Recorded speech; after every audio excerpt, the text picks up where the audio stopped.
This is Andi Purewal for Boxing News. I'm joined by Joshua Buatsi over Zoom. Josh, good to see you. How's life treating you? How's life out in America?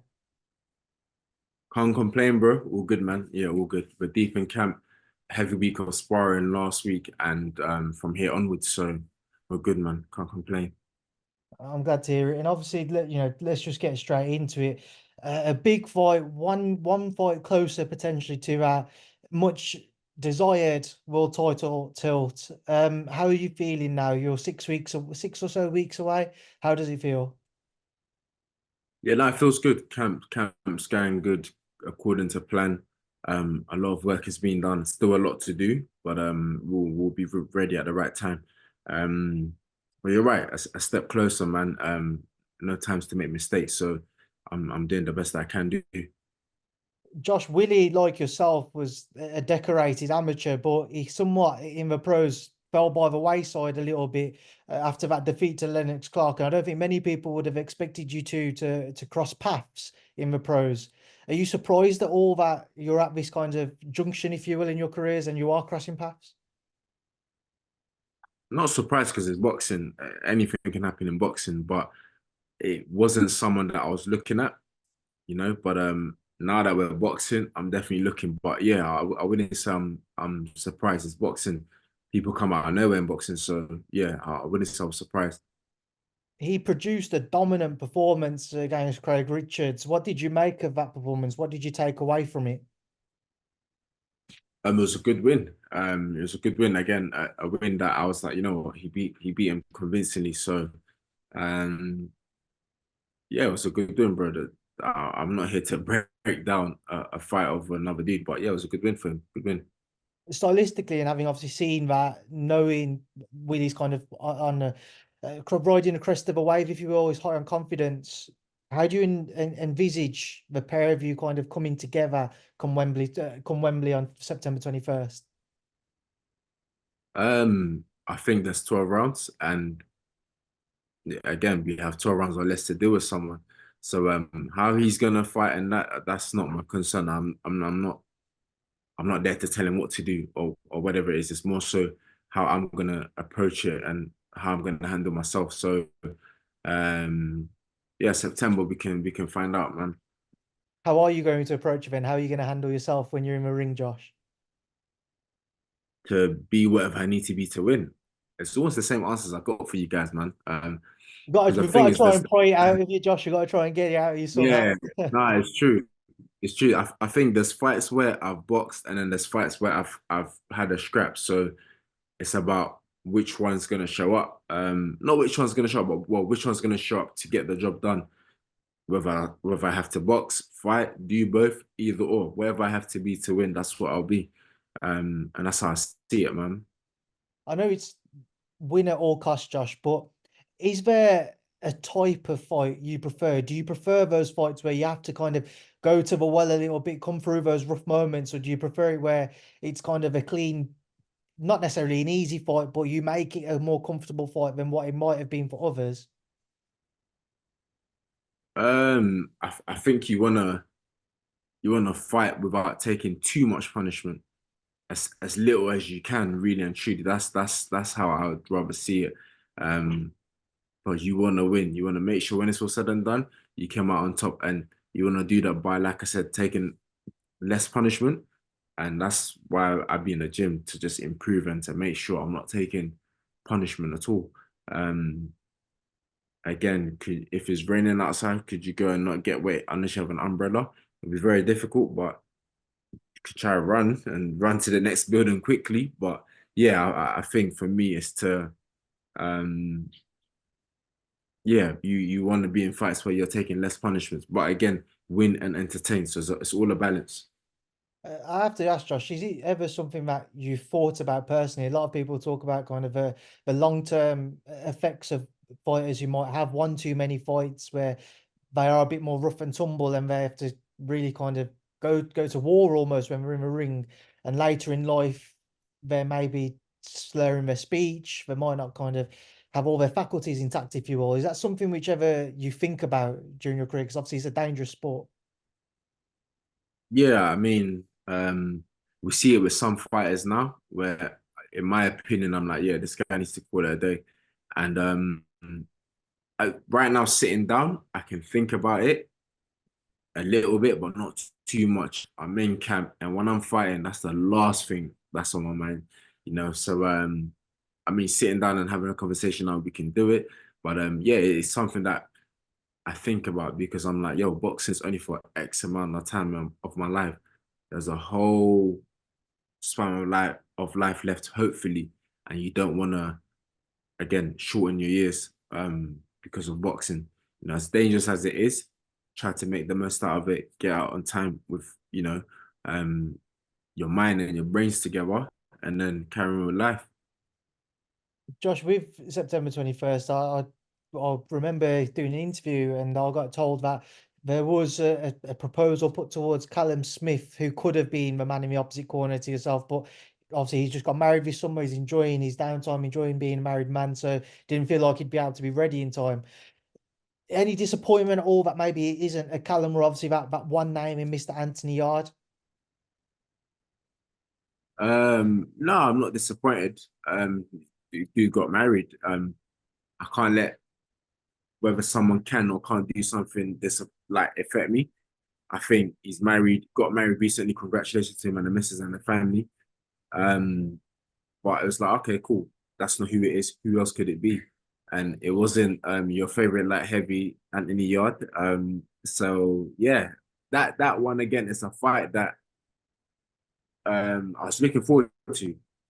But of course the legals came out, Warren, and you know, I even spoke to Yarde and I said, while you got that stuff going on, I'm gonna carry on. You know, you can't just wait for people.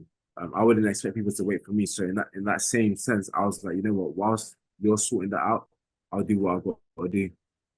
I have to ask Josh, obviously, around that entire situation, from when, obviously, when you turned up to watch Anthony fight the week after you did, and obviously there was a number of cameras put in front of both of you, everyone was talking about you two crossing paths. It seemed to be a genuine confidence. This was the time you two were going to, whether it be in your own show, whether it had been at Wembley, it seemed to be you two were going to get it on finally. When kind of I did an interview with Frank Warren and he told me everything was agreed on your side, it was kind of news to most people that it was on Anthony's side, things were being held up. How, what was going through your mind rather when you was finding out that, Anthony had all of this going on and it seemed like you two weren't going to cross paths now? Was you kind of scratching your head trying to think what's happening here? Um, to an extent, yeah, but do you know what it is? I've been in that situation as well, so I understand a bit of what he's going through, where a certain narrative might be coming out, but you know you've got your own narrative that may not have caught as much attention as the promoters. So I understood it, and again in a conversation with him, I was like, I've been there before, bro. I understand it. Hopefully, you can just sort it out. You don't want it to be messy and anything, so hopefully that can get sorted out, and we can carry on and fight. I've heard his narrative. He explained it to me, and that also makes sense, you know. So I'm not here to say, he messed it up or it's his fault. I'm not here to say none of that. I understand his narrative quite well as well. Obviously, not going to prod and pry into the ins and outs of what you two discussed, but obviously, when there was talk of you two coming together now, it seemed, like I said, seemed to be this was the time it was going to happen. On the back of the conversations you've had with Anthony since, are you confident at some point it can still happen, or are you less confident now? Now I'm confident that it can happen at some point, sooner rather than later. I think this year we saw that it was a close one. But again, like I said, the legal issues that came from that side of things needs to be sorted out. Um, I'll get myself straight and all my things patterned so that if anything's to happen, I'm good and straight to go. Did you speak to him about that suggestion that maybe they hold a higher value than yourself in that fight? Say that again. Did you speak to him about that, previous suggestion that they hold a higher value than yourself in a potential fight between the pair of you? Oh, when I talk to these lot, well, when I see Yard specifically, none of that is mentioned to me.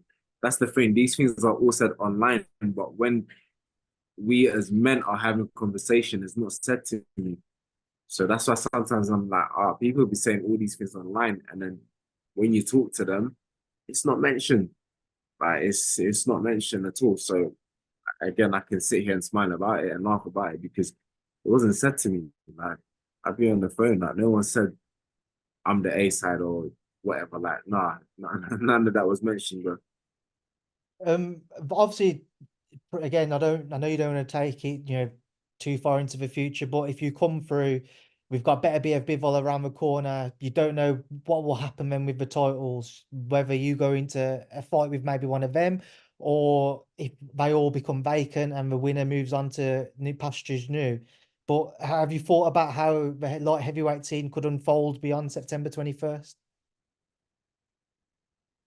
Well, I can only think about it getting past September 21st. So you're right. I've kind of narrowed my mind in the sense of let me make sure I get past September the 21st. Then after that, bro, I can sit down, we can see where things are, wait till October, see how that unfolds and see what happens to the belts.